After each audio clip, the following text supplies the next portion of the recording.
One by one, they had trickled out of the conference room on the 25th floor of Trump Tower. It was Friday, October 7, 2016, 2 days before the second presidential debate, and the Republican nominees' brain trust had spent the morning running a carefully simulated rehearsal session. New Jersey Governor Chris Christie, playing the role of Hillary Clinton, was stationed adjacent to his opponent at a conference table. Republican National Committee Chairman Reince Priebus, acting as the moderator, was positioned directly across from Donald Trump. The rest of the observers, Press Secretary Hope Hicks, Campaign Chief Executive Steve Bannon, Campaign Manager Kellyanne Conway, Deputy Campaign Manager David Bossie, son-in-law Jared Kushner and the nominees' children, among a few others, listened critically, offering occasional feedback. Hicks had left the room first. The rest of the team, more glued to their smartphones than usual, began taking turns excusing themselves. Priebus, Christie and Trump pushed onward with the debate prep. Finally, looking up and realizing that it was only the three of them remaining, Priebus paused the proceedings. "Okay," he told Trump, "when the entire staff leaves the room, something's up." Trump hadn't noticed, either. Now he glanced from side to side. To his right, through the glass-plated doors, he could see the members of his team huddled outside the conference room, whispering in hushed tones. "Yet," Trump said, breaking from his practiced debate cadence and barking toward the door, "What the hell's going on out there?" A few agonizing moments passed before the door opened. In walked Hicks, carrying a stapled packet of papers. She handed them silently to Trump, a former Ralph Lauren model known for her sharp looks and confident mien. Hicks was now ashen-faced. Trump eyed the top sheet and began reading. He said, flipping to the next page. Priebus was growing impatient and fearful. "What is it?" he said. "Tell me what's happening." Trump ignored him. Turning to a new page, he scanned the print and then stopped suddenly, his expression and tone shifting at once. He looked up at Hicks. "This doesn't sound like me." Priebus raised his voice in uncharacteristic fashion. "Someone tell me something, please." Trump looked at him, put the packet on the table, and slid it across. The party chairman began to read, the room now filling around him with the rest of the team. They had all seen it, an email exchange with Washington Post reporter David Fahrenthold, who claimed to have an old audio recording of Trump making exceedingly lewd remarks about women and boasting of his ability to get away with sexual assault. Fahrenthold had sent over the alleged quotes and was requesting comment from the campaign for a story that would run later that day. "Wow, this isn't good," Priebus said, his eyes fixed on a single line. "This is really, really bad." The group was paralyzed with silence. Finally, Kushner piped up. "You know, I don't think it's all that bad, Jared." "What are you talking about?" Priebus said, burying his head in his hands. "This is as bad as it gets." Trump, talking to no one in particular, repeated himself. "This doesn't sound like me." Two of the nominees' advisors spoke up in support of that theory. Conway and Bossie vouched for Trump, saying they had never heard him use any such language to describe women. This wasn't his style. Priebus was struck by an impossible bolt of optimism. He told Trump that maybe it was all a mistake. He recalled a time he was misquoted after a speech, when the chairman had used the phrase "hates us" and a reporter wrote that he had said racist. Tape recordings were tricky things, Priebus said. Maybe this entire thing was a foul-up. Just then, Bossie pulled out his iPad. Fahrenthold, the Post reporter, had sent the audio file, with the nominees' team clustered around him. Bossie pressed play. They listened, and then, Trump spoke up. "Well," he said, "that's me." The room fell hushed. It was a moment of humility and vulnerability, recalls Conway. He legitimately did not remember saying that. It was just before 4 p.m. in the nation's capital when the Washington Post published an October surprise for the ages. Fahrenthold's story told of an exclusively obtained audio recording of Trump, 11 years earlier and newly married, boasting of his sexual exploits to television host Billy Bush. The two were riding together on a bus, preparing to shoot a segment for the NBC show Access Hollywood, when Trump recalled how he'd once tried to sleep with Bush's co-host, Nancy O'Dell. "I moved on her and I failed. I'll admit it, I did try and fuck her. She was married, and I moved on her very heavily," Trump said on the tape. "In fact, I took her out furniture shopping. She wanted to get some furniture. I said, 'I'll show you where they have some nice furniture.' I took her out furniture. I moved on her like a bitch, but I couldn't get there,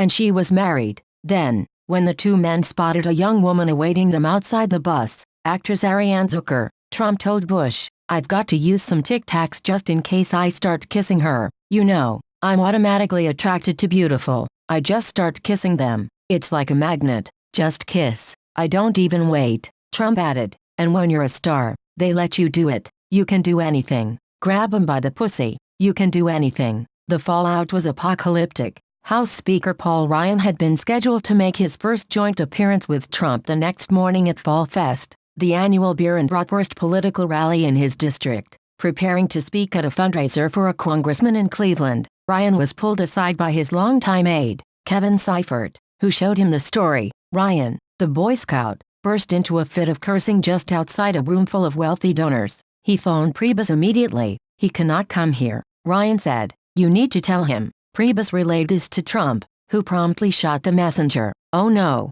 the Republican nominee replied. "I'm coming." The party chairman called Ryan back with Trump's reaction. "You're gonna have to publicly disinvite him, Paul." "Fine, then he's disinvited. He ain't coming," the speaker said, raising his voice to Priebus for the first time in their decades-long relationship. "This isn't something I'm intimidated by." A short while later, Ryan's office blasted out a news release saying he was sickened by Trump's remarks and announcing the presidential candidate's banishment from the Wisconsin event. Priebus understood but was nonetheless distraught. He had started Fall Fest years ago as the Wisconsin GOP chairman. Saturday's event was supposed to be a homecoming for him and a harmonious breakthrough for the party. All of them, Priebus, Trump, Ryan, were meant to take the stage together, at long last projecting a united front entering the final weeks of the campaign. Up until that point, despite Trump's self-destructive antics, Priebus believed his party had a chance. Clinton was so deeply flawed, and the Democratic base had been made so complacent by the combination of her candidacy and 8 years in power, that Priebus clung to the belief that Trump somehow,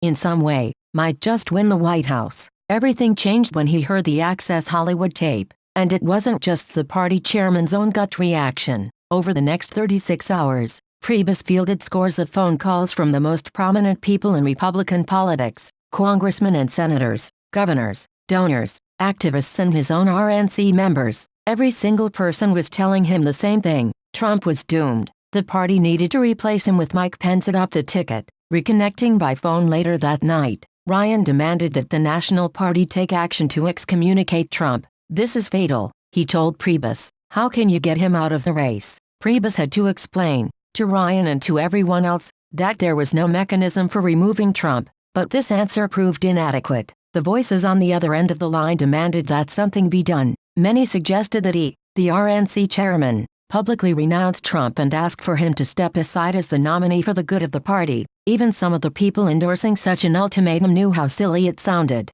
Trump cared nothing for the party. He had not belonged to it until signing his name to a piece of paper a year earlier. For his part, Trump had agreed after some cajoling to offer a non-apology apology, issuing a statement to the Post that read, "This was locker room banter, a private conversation that took place many years ago. Bill Clinton has said far worse to me on the golf course, not even close. I apologize if anyone was offended." But his team quickly realized this would not suffice. By Friday evening, Trump's campaign appeared on the brink of collapse. There were rumors of an imminent mass exodus of Republican officials who would publicly withdraw their support for the party's nominee. The first departures came that very night. Senator Mike Lee of Utah, whom Trump had recently named to an extended list of potential Supreme Court nominees, called on Trump to drop out. So did his colleague Senator Mark Kirk of Illinois, who asked the RNC to engage rules for emergency replacement. Jason Chaffetz, the Utah congressman and chairman of the House Oversight Committee, told a local TV station, "I'm out. I can no longer in good conscience endorse this person for president. It is some of the most abhorrent and offensive comments that you can possibly imagine." Trump's campaign was in scramble mode. He and Clinton were scheduled to debate Sunday night in St. Louis, convinced that a thorough, videotaped apology was their only chance to survive the weekend. His senior aide set about staging the production. Some tinkered with the text, debating how much emphasis to place on the Clintons' past scandals involving women. Others prepared for the most important video shoot of the celebrity's career, cycling between 4 background screens: daytime Manhattan, nighttime Manhattan, campaign signage or a flat, unassuming blue. Trump seemed mystified by the blur of manic activity. "I've never taken anyone furniture shopping," he laughed, throwing up his arms. His staff members traded disoriented looks. Just after midnight, on Saturday, October 8, The campaign posted a 90-second video clip to Trump's Facebook page. Against a dark superimposed horizon of illuminated skyscrapers, Trump looked directly into the camera. "I've never said I'm a perfect person, nor pretended to be someone that I'm not. I've said and done things I regret, and the words released today on this more than a decade-old video are one of them. Anyone who knows me knows these words don't reflect who I am. I said it. I was wrong, and I apologize," he said. Trump added, "I've said some foolish things, but there is a big difference between the words and actions of other people. Bill Clinton has actually abused women and Hillary has bullied, attacked, shamed, and intimidated his victims. We will discuss this more in the coming days. See you at the debate on Sunday." Not for a moment would Trump consider quitting the race. He was unmoved by the rebukes of the Republican lawmakers who were piling on with excoriating statements. Most of them, he scoffed, were the same people who had opposed his candidacy from its inception. Trump cackled as one of his aides read aloud the rolling list of disavowals from the likes of Ryan and Mitt Romney. He could not have cared less what they had to say. There was one politician whose reaction Trump worried about: Pence. Their ticket had been a shotgun marriage, one of convenience more than love, yet Trump had grown unusually fond of Pence. There was a sincerity to his running mate that he thought rare and endearing. Certainly, Trump found Pence a bit alien, the way he was always praying, the way he referred to his wife, Karen, as mother, and the way the couple was constantly holding hands. "Look at them," Trump would tease, "they're so in love." But he appreciated the earnestness with which Pence seemed to believe, as so few in the party did, that Trump was a decent person. Trump had worked hard to earn that faith. On the night of the October 4th vice presidential debate, he even left a voicemail for Pence letting him know that he would be saying a prayer for him. Speaking in Ohio just after the Access Hollywood bombshell dropped, Pence had initially dismissed the news as just another media hatchet job, yet soon after, he called Trump from the road, checking in as he did daily.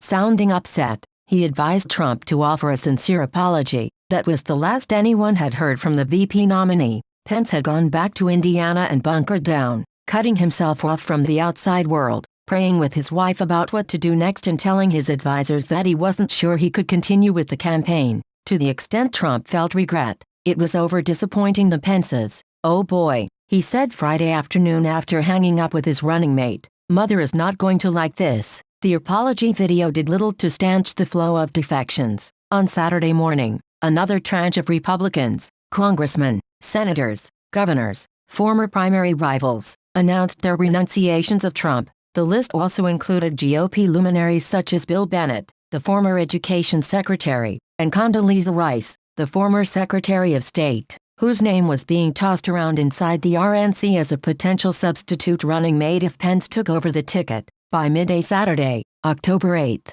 more than 24 Republican elected officials had abandoned Trump, counting only those currently in office. Many were calling for Pence to replace him as the GOP nominee. Among them were Senator John Thune, a member of the GOP leadership, and Ann Wagner, the Missouri congresswoman and a former co-chair of the National Party Committee. Priebus continued to sweat away the suggestion. As the former general counsel of the RNC, he knew better than anyone that no trigger existed for forcing out the party's nominee, especially not at this late stage. When he received a call Saturday morning from Wisconsin's national committeeman, Steve King, informing him that some RNC members were mulling an organized mutiny, the party chairman told King the same thing he was telling everyone else: "It's not going to work. We need to ride this out." But Priebus worried, as did just about everyone else he spoke with, that another shoe was soon to drop. There had been rumors in recent weeks that a lethal opposition research blast was imminent. Now that it had arrived, Republicans felt certain there were more to follow,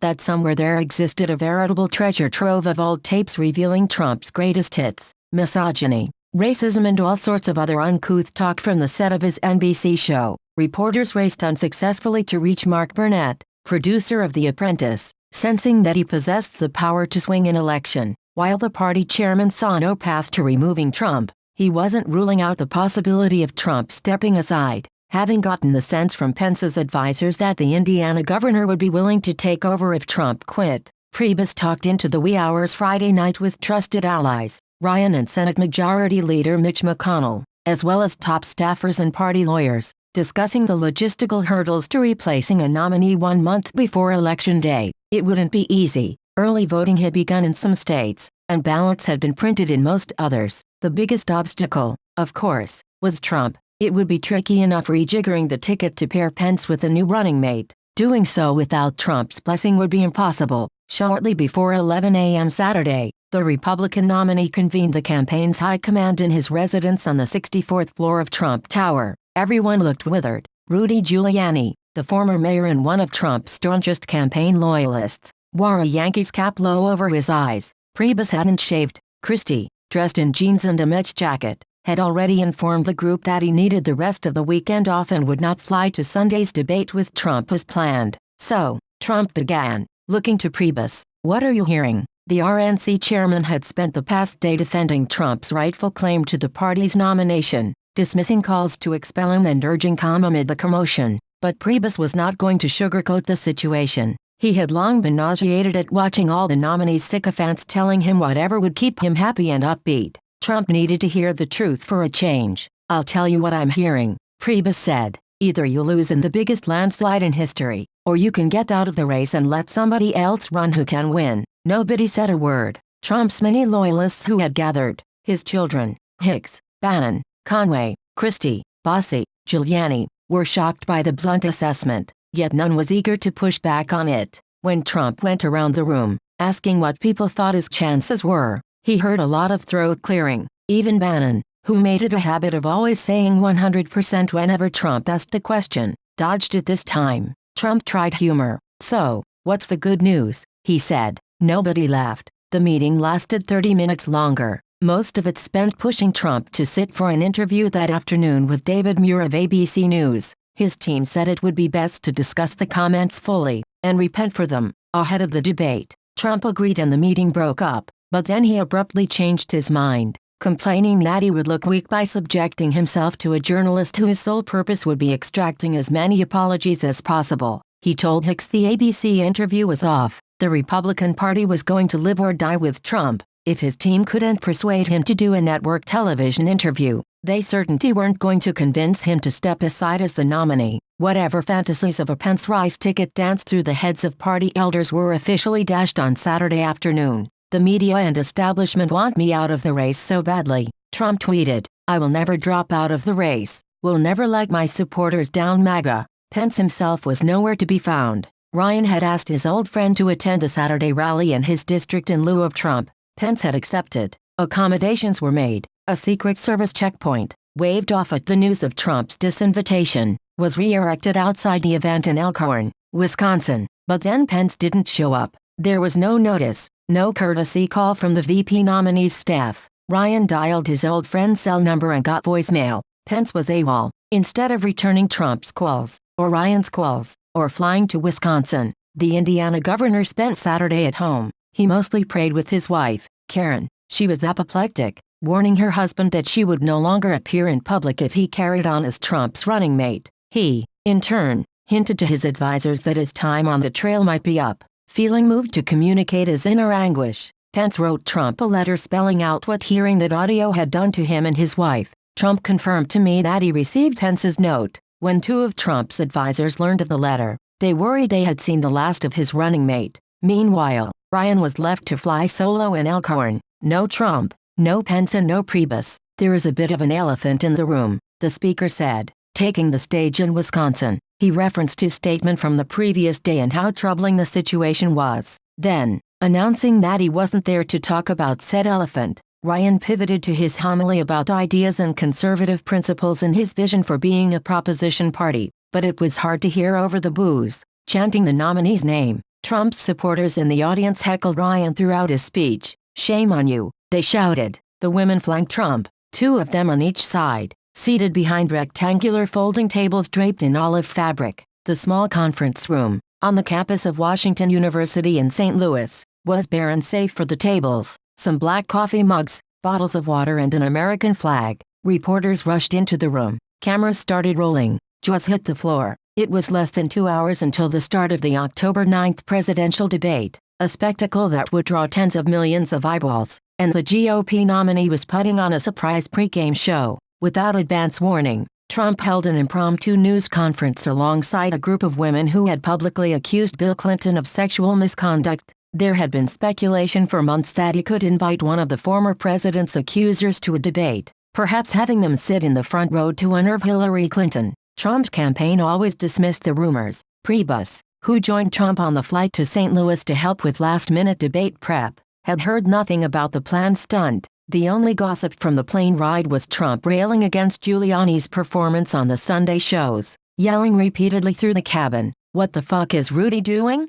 Get this guy off the television." Inside the debate hall, when co-moderators Anderson Cooper and Martha Raddatz introduced them, Trump and Clinton entered from opposite wings of the auditorium looking steeled for a street fight. They approached one another, only to stop abruptly and stand several feet apart. There would be no handshake, a first, it was believed, in the annals of presidential debating, after a schoolteacher in attendance asked the opening question, about whether the candidates felt they were modeling good behavior for the nation's children. Cooper sensed a natural seg to ask about Trump's remarks. The Republican nominee offered an answer rehearsed again and again on the plane ride from New York. "I'm not proud of it," he said, "but this is locker room talk." Pressed on what his comments meant, Trump replied, "I have great respect for women. Nobody has more respect for women than I do." There were audible groans from the audience. When the moderators turned to Clinton, she, like Trump, commenced with a clearly practiced soliloquy. "With prior Republican nominees for president,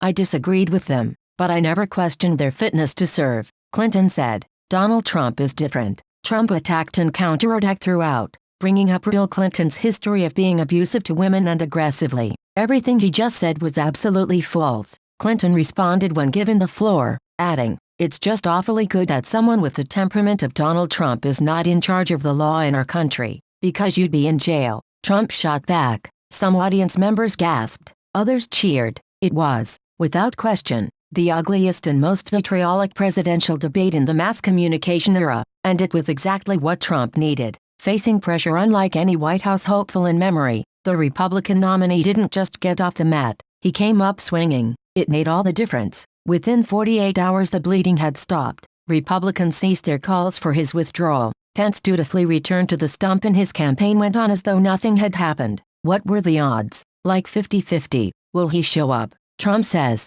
looking back on Access Hollywood weekend and his performance in St. Louis, that debate won me the election.